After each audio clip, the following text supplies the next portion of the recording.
नमस्कार। देश के सबसे बड़े न्यूज नेटवर्क टीवी 9 पर आप देख रहे हैं देश का सबसे बड़ा बुलेटिन न्यूज टॉप 9। आपके साथ मैं हूं पूर्णिमा मिश्रा।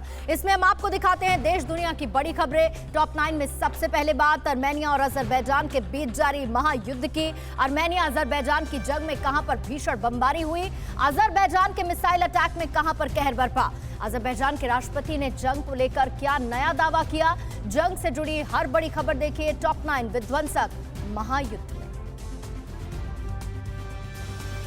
आर्मीनिया अजरबैजान में जंग का आज 26वां दिन है। जंग में अब तक 61,000 से ज्यादा लोगों की जान जा चुकी है। जंग रोकने के लिए अब तक हुई शांति की हर कोशिश नाकाम रही है। नागोर्नो काराबाख में दोनों देश एक दूसरे को बम, बारूद, मिसाइल और रॉकेट से निशाना बना रहे हैं। अजरबैजान के रक्षा मंत्रालय ने नागोर्नो काराबाख में लड़ रही अपनी सेना का एक वीडियो जारी किया है। इस वीडियो में अजरबैजान की फौज भारी बमबारी करते दिख रही है। अजरबैजानी सेना की तोपें दुश्मन को निशाना बनाकर धुआंधार गोले बरसा रही हैं। अजरबैजान का दावा है कि हमले में आर्मीनिया को भारी नुकसान पहुंचा है। आर्मीनिया और अजरबैजान की सेनाएं ईरान बॉर्डर के करीब आमने सामने हैं। आर्मीनिया और अजरबैजान की सेनाएं एक दूसरे को निशाना बनाकर मिसाइल अटैक कर रही हैं। इस दौरान 50 मिसाइलें ईरान की सीमा में जाकर गिरी। ईरान ने पहले भी आर्मीनिया और अजरबैजान को मिसाइल हमले को लेकर चेतावनी दी थी। नागोर्नो काराबाख के वॉर जोन में भीषण जंग का वीडियो सामने आया है। इस वीडियो में अजरबैजान और आर्मीनिया की सेनाएं एक दूसरे को MLRS से निशाना बना रही हैं। दोनों देशों की फौजें एक दूसरे पर मारक हमला कर रही हैं। आर्मीनिया की फौज ने फिजूली में कई मोर्चों पर अजरबैजान की सेना को पीछे ढकेल दिया है। इस दौरान अजरबैजान की सेना अपने टैंक समेत दूसरे हथियार छोड़कर भाग खड़ी हुई। आर्मीनिया की सेना ने दुश्मनों के हथियारों पर कब्जा कर लिया। अजरबैजान ने दावा किया है कि उसकी सेना ने नागोर्नो काराबाख में कई इलाकों में जीत दर्ज की है। अजरबैजान के राष्ट्रपति इल्हाम अलीयेव ने कहा कि उनकी सेना ने कई इलाकों को अपने कब्जे में ले लिया है। अलीयेव ने यह भी कहा कि पूरा नागोर्नो काराबाख आर्मीनिया से वापस लेंगे। अजरबैजान ने कई फ्रंट पर आर्मीनिया के सैनिकों को पीछे ढकेलने का दावा किया है। अजरबैजान ने एक वीडियो जारी कर दावा किया है कि उसकी सेना ने भागते हुए आर्मेनियाई फौज से हथियारों पर कब्जा कर लिया। नागोर्नो काराबाख की राजधानी स्टेपनकर्ट को क्लस्टर बम से निशाना बनाने के पुख्ता सबूत मिले हैं। एक NGO ने स्टेपनकर्ट पर गिराए गए उन क्लस्टर बमों को समेटा है जो फटे नहीं हैं। अब तक अजरबैजान आर्मी स्टेपनकर्ट पर क्लस्टर बम गिराने से इनकार करती रही है। आर्मेनिया अजरबैजान की जंग में नागोर्नो काराबाख के कई इलाके पूरी तरह से तबाह हो गए हैं। राजधानी स्टेपनकर्ट समेत कई शहरों में 20% घर गिर चुके हैं। रॉकेट और मिसाइल हमले ने बिल्डिंगों को तबाह कर दिया है। जंग में कई शहर पूरी तरह से वीरान हो गए हैं। नागोर्नो काराबाख में शांति के लिए रूस और अमेरिका की नई पहल क्या है? आर्मेनिया के PM ने जंग पर क्या कहा? टर्की ने अजरबैजान को मदद की कैसी पेशकश की? देखिए top 9 world on war mode. Armenia Azerbaijan के बीच सीज फायर कराने के लिए रूस ने एक बार फिर पहल की है। मॉस्को में रूस के विदेश मंत्री के साथ अजरबैजान और आर्मीनिया के विदेश मंत्रियों की बैठक हो रही है। इससे पहले रूस की पहल पर आर्मीनिया और अजरबैजान के बीच 10 अक्टूबर को सीज फायर पर सहमति बनी थी, लेकिन ये सीज फायर महज 5 मिनट ही चला था। अजरबैजान और आर्मीनिया के बीच सीज फायर कराने के लिए अमेरिका ने भी पहल की है। अजरबैजान और आर्मीनिया के विदेश मंत्री 23 अक्टूबर को अमेरिका के विदेश मंत्री माइक पोम्पियो के साथ बैठक करेंगे। अमेरिका आर्मीनिया और अजरबैजान से जंग रोकने की अपील कर चुका है। आर्मीनिया के PM निकोलियन पाशिनियन ने अजरबैजान के साथ जारी जंग पर सख्त बयान दिया है। पाशिनियन ने कहा कि जंग का समाधान डिप्लोमेटिक तरीके से नहीं निकलेगा। उन्होंने कहा कि आर्मीनिया के लोग अपनी जमीन बचाने के लिए आखिरी सांस तक लड़ेंगे। आर्मीनिया अजरबैजान की जंग में तुर्की अब खुलकर अजरबैजान के साथ आ गया है। तुर्की के उपराष्ट्रपति ने कहा कि अगर अजरबैजान ने उनके देश से सैन्य मदद मांगी तो तुर्की मदद करने से पीछे नहीं हटेगा। आर्मीनिया लगातार तुर्की पर जंग में अजरबैजान की मदद करने के आरोप लगाते रहा है। नागोर्नो काराबाख की सरकार ने पाकिस्तान पर गंभीर आरोप लगाए हैं। पाकिस्तान पर आरोप लगा है कि उसने अजरबैजान को हथियार मुहैया कराए हैं। नागोर्नो सरकार का आरोप है कि जंग में शामिल तुर्की और पाकिस्तान के लड़ाके आर्मीनिया के सैनिकों का गला काट रहे हैं। नागोर्नो काराबाख में तुर्की, पाकिस्तान और अजरबैजान पर वॉर क्राइम का आरोप लगाया गया है। आर्मीनिया ने आरोप लगाया है कि अजरबैजान नागोर्नो काराबाख की लड़ाई को धार्मिक रंग दे रहा है। आर्मीनिया ने आरोप लगाया है कि अजरबैजान अपने धार्मिक एजेंडे को आगे बढ़ाने के लिए झूठे वीडियो का सहारा ले रहा है। धार्मिक वजहों से अजरबैजान पर चर्चों को निशाना बनाने का भी आरोप लगा है। अजरबैजान ने नागोर्नो काराबाख पर अपना दावा जताने के लिए एक वीडियो जारी किया है। अजरबैजान की संसद की तरफ से उर्दू समेत 22 भाषाओं में ये वीडियो जारी किया गया है। वीडियो में अजरबैजान ने दावा किया है कि नागोर्नो काराबाख का इलाका उसका है और आर्मीनिया ने उस पर कब्जा कर रखा है। Karabakh Azerbaijan. काराबाख में जारी जंग के बीच तुर्की ने 110 किलोमीटर रेंज के घातक मिनिएचर बॉम्ब का टेस्ट किया। तुर्की अजरबैजान की मदद कर रहा है और आशंका है कि इसकी मारक क्षमता को और परखने के लिए वो जंग में इसका इस्तेमाल कर सकता है। तुर्की के विदेश मंत्री ने नागोर्नो काराबाख में चल रही जंग को लेकर अजरबैजान के विदेश मंत्री से फोन पर बातचीत की। तुर्की ने कहा कि आर्मेनिया ने अजरबैजान के जिन इलाकों पर कब्जा किया है उनसे पीछे हटना होगा।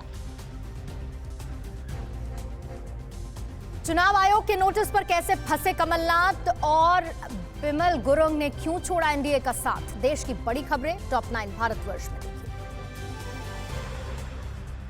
पश्चिम बंगाल में विधानसभा चुनाव से पहले पीएम मोदी आज महाषष्ठी के मौके पर साल्ट लेक में दुर्गा पंडाल का उद्घाटन करेंगे। वीडियो कॉन्फ्रेंसिंग के जरिए पुजोर शुभेच्छा कार्यक्रम के तहत प्रधानमंत्री बंगाल के लोगों को संदेश देंगे। पार्टी ने कार्यक्रम के लिए व्यापक तैयारियां की हैं।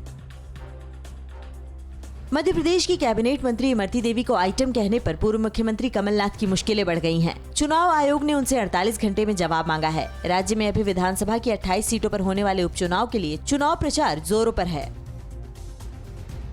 22 अक्टूबर 1947 को कश्मीर पर पाकिस्तान की कार्रवाई के दिन को ब्लैक डे के रूप में मनाया जाएगा। इस दिन पाकिस्तान समर्थित काबिलियाइयों ने जम्मू और कश्मीर पर आक्रमण किया था। जम्मू कश्मीर के महाराजा के आग्रह पर भारत ने अपने सैनिक भेजकर काबिलियाई सेना को पीछे हटाया था।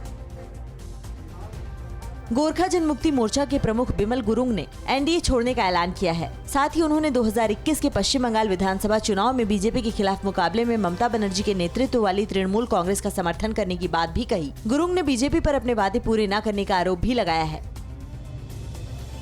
दिल्ली पुलिस की स्पेशल सेल ने साजिद नाम के आर्म सप्लायर को गिरफ्तार किया है। उसके पास से 21 पिस्टल और 40 कारतूस बरामद हुए हैं। ये हथियारों को दिल्ली एनसीआर में सप्लाई करने के लिए आया था। साजिद राजस्थान के भरतपुर का रहने वाला है और हथियारों की अवैध तस्करी में पहले भी जेल जा चुका है।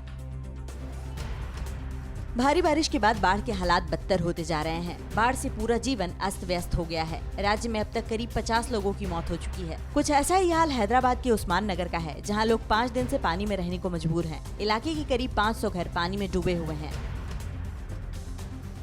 महाराष्ट्र सरकार ने केंद्रीय जांच ब्यूरो को दी गई सहमति वापस ले ली है, जो पूर्व की अनुमति के बिना महाराष्ट्र में सीबीआई की शक्तियों को रोकती है। सीबीआई महाराष्ट्र में किसी मामले की जाँच बिना महाराष्ट्र सरकार की अनुमति लिए नहीं कर सकती।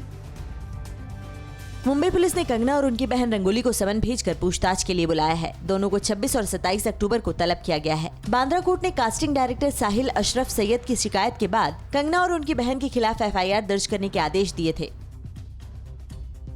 आंध्र प्रदेश के विजयवाड़ा में कनक दुर्गा मंदिर में हुए लैंडस्लाइड की वजह से 3 लोग घायल हो गए। बुधवार को सीएम जगन मोहन रेड्डी भी दर्शन के लिए पहुंचने वाले थे। इस वजह से दर्शन कुछ देर के लिए रोक दिया गया था। सीएम ने मंदिर के रेनोवेशन के लिए 70 करोड़ रुपए देने का ऐलान किया है। आज बिहार से क्या वादा करेगी बीजेपी? एलजेपी ने किन बीजेपी नेताओं का मजाक बनाया? किसने मंच पर छुए नीतीश के पैर? बिहार विधानसभा चुनाव से जुड़ी सभी बड़ी खबरें देखिए top 9 battle of Bihar. Bihar विधानसभा चुनाव के लिए बीजेपी आज अपना मैनिफेस्टो जारी करेगी। बीजेपी अपने घोषणा पत्र में युवाओं और किसानों पर फोकस कर रही है। बीजेपी युवाओं को रोजगार और किसानों को ज्यादा सहूलियत देने का ऐलान करेगी। बीजेपी के घोषणा पत्र में 15 साल बनाम 15 साल का जिक्र है। केंद्रीय रक्षा मंत्री राजनाथ सिंह भी चुनावी मैदान में उतर चुके हैं। बुधवार को राजनाथ सिंह ने कई रैलियां की। राजनाथ ने मोदी सरकार की उपलब्धियां गिनवाई और आरजेडी कांग्रेस गठबंधन पर हमला बोला। उन्होंने कहा कि लालटेन टूट गई है और उसका तेल बिखर चुका है। राजनाथ ने कहा कि बिहार के लोग अब आरजेडी कांग्रेस के भुलावे में नहीं आने वाले। एलजेपी सीएम नीतीश कुमार और एनडीए के सहयोगियों पर हमले का कोई मौका नहीं छोड़ रही। सुशील मोदी का वीडियो जारी होने के बाद एलजेपी ने एक मीम जारी किया है। मीम में कई बड़े बीजेपी नेताओं के चेहरे का इस्तेमाल किया गया है, जो असंभव नीतीश लिखा पोस्टर के साथ खड़े हैं। बिहार चुनाव में हर दिन नए समीकरण और नए संकेत मिल रहे हैं। परसा विधानसभा क्षेत्र से चुनाव लड़ रहे जेडीयू प्रत्याशी और लालू की संधि चंद्रिका राय के लिए सीएम नीतीश कुमार ने रैली की। रैली के दौरान मंच पर मौजूद चंद्रिका राय की बेटी और लालू की बहू ऐश्वर्या ने नीतीश कुमार के पैर छुए और फिर रैली को संबोधित किया। एलजेपी प्रमुख चिराग पासवान ने बिहार फर्स्ट बिहारी फर्स्ट नाम से अपना विजन डॉक्यूमेंट जारी किया है। चिराग ने सरकार बनने पर इस विजन को लागू करने का वादा किया है। मैनिफेस्टो को जारी करने के बाद एलजेपी ने नीतीश सरकार पर हमला बोला और विकास के दावे पर सवाल उठाए। एलजेपी बिहार में 143 सीटों पर चुनाव लड़ रही है। बिहार विधानसभा में अब कुर्ता फाड़ प्रतियोगिता की शुरुआत हो गई है। रोसड़ा विधानसभा से कांग्रेस के प्रत्याशी नागेंद्र कुमार विकल ने चुनाव प्रचार के दौरान अपना कुर्ता फाड़ दिया और प्रतिज्ञा ली कि जब तक रोसड़ा को जिला नहीं बनवा दूंगा, कुर्ता नहीं पहनूंगा, सिर्फ धोती पहनूंगा। चुनावी सभा में बीजेपी के राष्ट्रीय अध्यक्ष जेपी नड्डा ने कहा कि आरजेडी, कांग्रेस और सीपीआई एमएलए का अपवित्र महागठबंधन है। नड्डा ने कहा कि आरजेडी सरकार में बिहार में शिक्षा व्यवस्था चौपट हो गई है। उन्होंने सीपीआई एमएल को टुकड़ा टुकड़ा गैंग बताते हुए कहा कि ये पार्टी सिर्फ नरसंहार कराती है।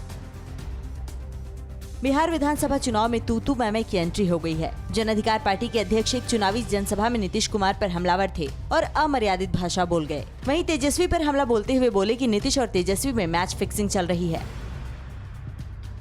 अब पहले चरण के चुनाव में कम वक्त बचे हैं तो दिन हो या रात नेता पार्टी के प्रचार में लगे हुए हैं। इसी बीच एलजेपी अध्यक्ष चिराग पासवान गया कि एक विधानसभा क्षेत्र में रात में पहुंचे और अपने एलजेपी के उम्मीदवारों को जिताने की अपील की। बाकी पार्टियों पर तंज कसते हुए बोले कि मैं हवाई मार्ग से यात्रा नहीं कर रहा, सड़क से होते हुए जनता के बीच रहना चाहता हूँ।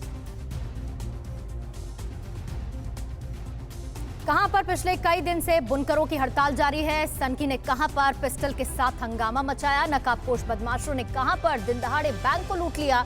अन्य राज्यों से जुड़ी सभी बड़ी खबरें आपको दिखाते हैं टॉप 9 अन्य राज्य। वाराणसी में फ्लैट रेट पर बिजली की मांग को लेकर बुनकरों की हड़ताल 15 अक्टूबर से जारी है, जिसके चलते बनारसी साड़ी उद्योग को बड़ा झटका लगा है और करोड़ों के ऑर्डर रद्द हो गए हैं। बुनकरों की मांग है कि जब तक सरकार उन्हें पुरानी व्यवस्था के तहत सस्ते दर पर बिजली नहीं देगी, तब तक उनकी हड़ताल जारी रहेगी। दिल्ली के रोहिणी जेल से चल रहे रंगदारी गैंग का भंडाफोड़ हुआ है और एक व्यापारी को फिरौती की कॉल करने के मामले में 2 महिलाओं के साथ 8 आरोपियों को गिरफ्तार किया गया है, जिनमें एक नाबालिग है। इसके अलावा पुलिस ने फिरौती में इस्तेमाल किए गए मोबाइल फोन भी बरामद किए हैं। यूपी के फिरोजाबाद में एक सनकी पिस्तौल के साथ कई घंटों तक उत्पात मचाता रहा। लगातार फायरिंग की वजह से लोग खौफ में भर गए। मौके पर पहुंची पुलिस के सामने भी वो बंदूक के साथ तांडव करता रहा। पुलिस के ऊपर हवाई फायरिंग के बाद वो वहां से फरार हो गया। पुलिस ने 4 घंटे के बाद उसे गिरफ्तार कर लिया है। उत्तर प्रदेश के जौनपुर के मछली शहर से बीजेपी सांसद बीपी सरोज के सिक्योरिटी गार्ड की सरेआम गुंडागर्दी की तस्वीर सामने आई है। उनके निजी गनर के बीच सड़क पर ड्यूटी पर तैनात पुलिसकर्मी की पिटाई कर दी। ये पूरी वारदात सीसीटीवी में कैद हो गई। घटना के बाद स्थानीय लोगों ने गाड़ी को घेर कर जमकर हंगामा किया। पंजाब के होशियारपुर गांव से मानवता को शर्मसार करने वाला एक मामला सामने आया है। यहाँ 6 साल की मासूम बच्ची को जिंदा जला दिया गया। पुलिस ने मौके पर पहुंचकर अधजला शव अपने कब्जे में ले लिया और मामले की जांच शुरू कर दी। पुलिस के मुताबिक पोस्टमार्टम रिपोर्ट आने के बाद ही आगे की कार्रवाई की जाएगी। हरियाणा के झज्जर में पंजाब नेशनल बैंक में बदमाशों ने दिन दहाड़े बंदूक के दम पर 7 लाख रुपए की लूट को अंजाम दिया। नकाबपोश लुटेरों ने सुरक्षाकर्मी की बंदूक छीन ली और फरार हो गए। पूरी वारदात सीसीटीवी में कैद हो गई। पुलिस मामले को दर्ज कर जांच में जुटी है। असम पुलिस ने 20 पैकेट में बंद 40,000 याबा टैबलेट्स के साथ 3 तस्करों को गिरफ्तार किया है। अंतर्राष्ट्रीय बाजार में इसकी कीमत लाखों रुपए है। याबा एक प्रतिबंधित दवा है। इसका इस्तेमाल नशे के लिए किया जाता है। पकड़े गए तीनों आरोपी मणिपुर के रहने वाले हैं। महाराष्ट्र के पुणे के पिंपरी चिंचवड़ इलाके में एक बायोटेक कंपनी को सील कर दिया गया। ये कंपनी मेफेड्रिन ड्रग बनाती थी। इस मामले में एक नाइजीरिया नागरिक समेत 3 लोगों को गिरफ्तार किया गया है। मामले में अब तक 12 लोगों को गिरफ्तार किया जा चुका है और 20 करोड़ रुपए बरामद किए गए हैं। आंध्र प्रदेश के कुर्नूल में एक महिला किसान की किस्मत उस वक्त चमक गई जब उसे खेत में काम करते वक्त 8 कैरेट का कीमती हीरा मिल गया। महिला ने उस हीरे को सुनार के पास बेच दिया, जिसके बदले में उसे 11 लाख रुपए कैश और लगभग 1 लाख रुपए का सोना मिला है। न्यूज़ टॉप 9 रोज सुबह 7 बजे और शाम 7 बजे सिर्फ TV9 भारतवर्ष पर।